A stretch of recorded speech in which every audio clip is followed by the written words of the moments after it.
बड़ी खबर इस वक्त आपको बता दें, ईरानी विदेश मंत्रालय का बड़ा बयान सामने आया। ईरान पर हमला राष्ट्रीय संप्रभुता का उल्लंघन है, पूरी ताकत से हम पलटवार करेंगे। ईरानी विदेश मंत्रालय अपनी रक्षा के लिए प्रतिबद्ध है, ये कहा है ईरान ने। कोई भी हमला हमें कमजोर नहीं कर सकता। बड़ी खबर इस वक्त आपको बता दें, इजराइल के तेल अवीव में ईरान का हमला हुआ है। तेल अवीव के आसमान में दिखी हैं ईरानी मिसाइलें। ये बड़ी खबर इस वक्त, कई मिसाइलों से तेल अवीव पर अटैक किया है। ईरानी मीडिया के हवाले से ये खबर सामने आई है।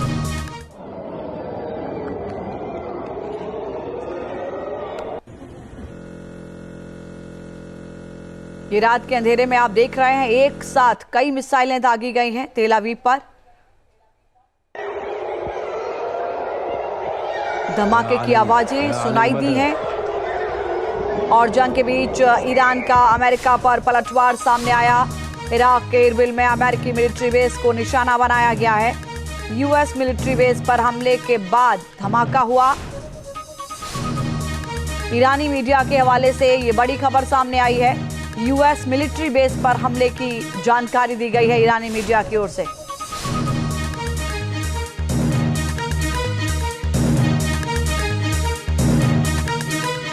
इराक के इरबिल में अमेरिकी मिलिट्री बेस को निशाना बनाया गया।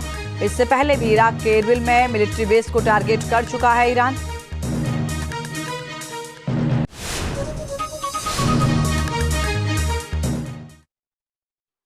बड़ी खबर आपको बता दें, जंग के बीच हिजबुल्लाह का इजराइल पर बड़ा हमला हुआ।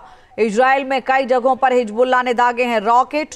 हिजबुल्लाह ने इजराइल पर 40 से अधिक रॉकेट दागे। ईरान ने इजराइल पर मिसाइल अटैक किया। ये बड़ी खबर इस वक्त आपको बता दें, हिजबुल्लाह का इजराइल पर हमला हुआ है, तो इजराइल ने भी हिजबुल्लाह के तमाम ठिकानों को टारगेट किया है। ईरान ने भी इजराइल पर मिसाइल अटैक किया है। हिजबुल्लाह की तरफ से भी इजराइल पर 40 से अधिक रॉकेट दागे गए हैं। हिजबुल्लाह के हमलों को इजराइल ने नाकाम किया है, ये बड़ी जानकारी। इजरायली एयर डिफेंस सिस्टम ने कई मिसाइलों को गिरा दिया। हिजबुल्लाह ने इजराइल पर कई मिसाइलें दागी हैं। बताया जा रहा है कि जो इजराइल का एयर डिफेंस सिस्टम है वो बड़ी भूमिका यहां निभाता हुआ नजर आया। तमाम मिसाइलों को नष्ट कर दिया गया, इंटरसेप्ट किया गया।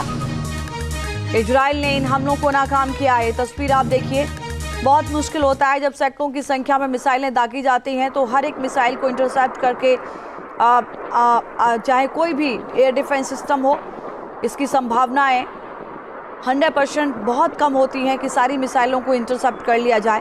और इसीलिए कई ऐसी मिसाइलें हैं, एक और जहां ईरान का हमला हो रहा है तो दूसरी ओर हिजबुल्लाह ने भी इजराइल को दहलाया है। दोनों तरफ से इजराइल पर अटैक हो रहे हैं। जाहिर है कि इसमें बड़ा खामियाजा इजराइल को भुगतना पड़ रहा होगा। निश्चित तौर पर जो तस्वीरें सामने आ रही हैं वो भी बता रही हैं कि तेहरान हो चाहे हाइफा, तमाम ऐसे शहर हैं इजराइल के जहां से तबाही की तस्वीरें सामने आई हैं। जिन इलाकों में हमले हुए हैं वहां पर भारी नुकसान की भी खबर है। हालांकि आधिकारिक तौर पर जान माल के नुकसान के आंकड़े अभी तक सामने नहीं आए हैं, लेकिन तस्वीरें ये बता रही हैं कि दोनों ओर से ही नुकसान हो रहा है। उत्तरी इराक के सुलेमानिया में धमाका हुआ, कुर्द के मुख्यालय को बनाया गया है निशाना। ईरानी मीडिया के हवाले से ये खबर है, कुर्द के मुख्यालय को टारगेट किया गया है। देखिए, कुर्द को समझना होगा, कुर्द लड़ाकों को अमेरिका की ओर से सपोर्ट की बात की गई थी। ईरान के अंदर एक बड़ी अस्थिरता और विद्रोह पैदा करने की कोशिश कुर्द लड़ाकों के जरिए, कुर्द लड़ाकों को फंडिंग की भी बात सामने आई थी कि अमेरिका चाहता है और इनको सपोर्ट किया जाएगा ताकि कुर्द लड़ाके ईरान के अंदर विद्रोह कर सकें और ईरान में एक अस्थिरता पैदा हो सके। और इसीलिए कुर्द की जो गतिविधियां हैं उनको देखते हुए कुर्द के मुख्यालय को टारगेट किया है ईरान ने। वहां के मुख्यालय पर निशाना बनाते हुए हमला किया गया है। ईरानी मीडिया के हवाले से ये बड़ी खबर है।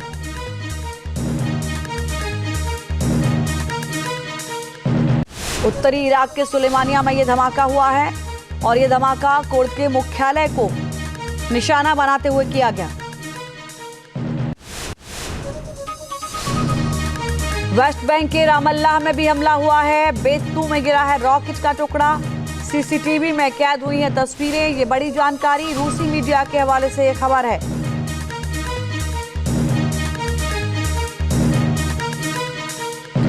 रूसी मीडिया के हवाले से ये बड़ी जानकारी सामने आई है। राहुल रवास इस वक्त हमारे साथ फोन लाइन पर जुड़े हुए हैं। राहुल, एक के बाद एक लगातार दोनों ओर से हमले हो रहे हैं, लेकिन अब जो हमलों का पैटर्न जो बदल रहा है, जैसे अमेरिका और इजराइल की ओर से तेल डिपो को टारगेट किया जा रहा है, दूसरी ओर जो ईरान हमले कर रहा है उनमें भी इजराइल के वो टारगेटेड जगह हैं जहां से भारी नुकसान पहुंचाने की कोशिश। क्या माना जाए कि अमेरिका और इजराइल पूरी तरीके से लॉन्चिंग पैड, मिसाइल फैक्ट्रियां, तेल डिपो, इन तमाम जगहों को टारगेट करके ईरान की कमर तोड़ने की कोशिश? निश्चित तौर से एक बड़ी कोशिश नजर आती है और यही वजह है कि ईरान ने अपनी प्रॉक्सीज को भी एक्टिव कर दिया है। जिस तरीके से आपने हिजबुल्ला और हाइफा का जिक्र किया, क्योंकि ईरान को इस बात का एहसास है कि अगर वो चीन को अपना तेल, कच्चा तेल नहीं बेचेगा तो उसके पास युआन नहीं आएगा, जिसकी वजह से उसकी फैक्ट्रीज में प्रोडक्शन नहीं हो पाएगा। और जितने भी फैक्ट्रीज है, मिसाइल साइलोज है, उनके एंट्री और एग्जिट गेट के ऊपर भी लगातार बमबारी की जा रही है ताकि अंडरग्राउंड मिसाइल सिटीज से बाहर मिसाइल्स और ड्रोन्स नहीं निकाले जा पाए। और यही वजह है कि जो प्रॉक्सीज है उन्हें एक्टिव किया गया है। जहां तक हिजबुल्ला का सवाल है, वहां से मिसाइल्स नहीं चलती हैं, आमतौर पर वहां से रॉकेट चलते हैं, लेकिन वो इजराइल के लिए ज्यादा घातक है, क्योंकि जहां ईरान के हमले का अलर्ट लगभग 12 से लेकर के 14 मिनट पहले पहुंचता है, वहीं हिजबुल्ला के हमले का अलर्ट खासतौर पर अगर किबुत्स एरिया, जो बॉर्डर वाला इलाका है, वहां की बात करें तो मुश्किल से 40 सेकंड से लेकर के 50 सेकंड का ही रिएक्शन टाइम होता है, जहां जान की हानि ज्यादा हो सकती है। और यही वजह है, चाहे हूती हो, हिजबुल्ला हो, ईरान हो, तीनों हमला कर रहे हैं। और ईरान की तरफ से भी पहले माफी मांगी गई थी जीसीसी कंट्री से, खाड़ी के देशों से, लेकिन उसके बाद बीते 48 घंटे में लगातार जो खाड़ी के देश है उनकी भी, लेकिन उसका असर ये हुआ है राहुल, उसका असर ये हुआ है कि ब्रिटेन की ओर से भी ईरान के मिसाइली अड्डों के खिलाफ डिफेंसिव अमेरिकी कार्रवाई को मंजूरी दी गई है और उसके बाद 24 क्रूज मिसाइल ले जाने में सक्षम एक अमेरिकी बॉम्बर ब्रिटेन में उतरा है। क्या इस घटना को ईरान युद्ध में यूरोप के बदलते रुख के तौर पर देखा जाए? देखिए, जो ब्रिटेन फिलहाल कर रहा है, या फ्रांस को उसमें जोड़ दीजिए, फ्रांस की भी नेवल जो शिप है, खासतौर पे डिस्ट्रॉयर और फ्रिगेट क्लास की बात करें, वो भी गल्फ में ही मौजूद हैं, लेकिन वो अपने सैन्य अड्डों को बचाने के लिए और जिन देशों के साथ उनका करार है, जिन देशों से वह कच्चा तेल खरीदते हैं, उन्हें बचाने के लिए डिफेंसिव मोड पर है। अभी उन्होंने सीधा युद्ध का ऐलान ईरान के खिलाफ नहीं किया है, तो ये बड़ा अंतर नजर आ रहा है। लेकिन एक जो अपडेट है वो ये है कि फोर्ड क्लास जो एयरक्राफ्ट कैरियर था, उसके अलावा एक और एयरक्राफ्ट कैरियर भी वहां पर ले जाया जा रहा है, यानी अब 2 की जगह 3 एयरक्राफ्ट कैरियर हो जाएंगे, अब्राहम लिंकन, फोर्ड और एक तीसरा जॉर्ज बुश एयरक्राफ्ट कैरियर। और जब तीसरा एयरक्राफ्ट कैरियर आ जाएगा तो हवाई क्षमताओं के साथ साथ जो डिफेंसिव कैपेबिलिटी है अमेरिका की, वो भी बढ़ती हुई नजर आएगी। इसका अर्थ ये है कि डोनाल्ड ट्रंप ये मन बना चुके हैं कि कम से कम ये जंग आने वाले 1.5 महीने तक चलेगी। जी बिल्कुल, और ब्रिटेन जो पहले मना कर दिया था, अब वही बेस मिसाइल अड्डे के खिलाफ डिफेंसिव कार्रवाई को मंजूरी दे चुका है अमेरिका को, तो ये भी ईरान के लिए एक बड़ी मुश्किल आने वाले वक्त में। मैं लौटूंगी राहुल आपके पास, बहुत धन्यवाद आपका हमारे साथ जुड़ने के लिए।